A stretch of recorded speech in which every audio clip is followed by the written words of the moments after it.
पदरात पडलेल्या आयुष्याला कोणीही डोळ्याआड करू शकत नाही, कारण सगळ्या गोष्टींचा त्याग करून माणूस शेवटी आईबाप यांच्या मायेवरच येऊन थांबतो आणि त्यानंतर सुरू होतो आईबाप आणि त्या मुलामुलींच्या आयुष्यातील प्रेमयुद्धाचा काळ.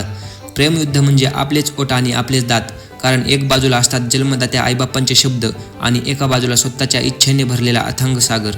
मग त्या सागरामध्ये डुबकी घ्यायची की त्या शब्दांचा विचार करायचा ज्यांची किंमत त्या समुद्रा एवढी आहे.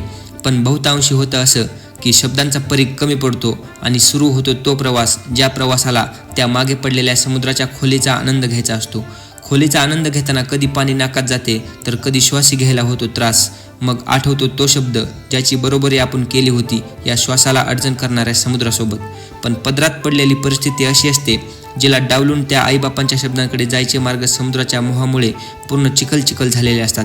मग मार्ग असतो तो फक्त वादळी वाऱ्यात अडकलेल्या होडीसारखा. हार मानायची की समुद्रालाच आपला एकमेव पर्याय म्हणून किनाऱ्यावर जाण्याची धडपड करायची आणि स्वतःच्या इच्छेसाठी आईबापाचा शब्द न पाळणारा धाडसी परीस समुद्राची खोलीचा आनंद घेऊन जेव्हा किनाऱ्यावर येतो तेव्हा त्याच्या संघर्षाच्या गरमाईने तो चिखल झालेला रस्ता पण असा फुलांनी सजलेला असतो आणि त्या शब्दांकडे जाताना तो परीस फक्त समुद्राची खोलीच नाही तर घेऊन जातो त्या चिखलाच्या वाटेवरचा अनुभव, त्या बेबान लाटांचा अनुभव, त्या नाकात तोंडात गेलेल्या पाण्याचा अनुभव आणि आपल्या परीसपणाची जागरूकता.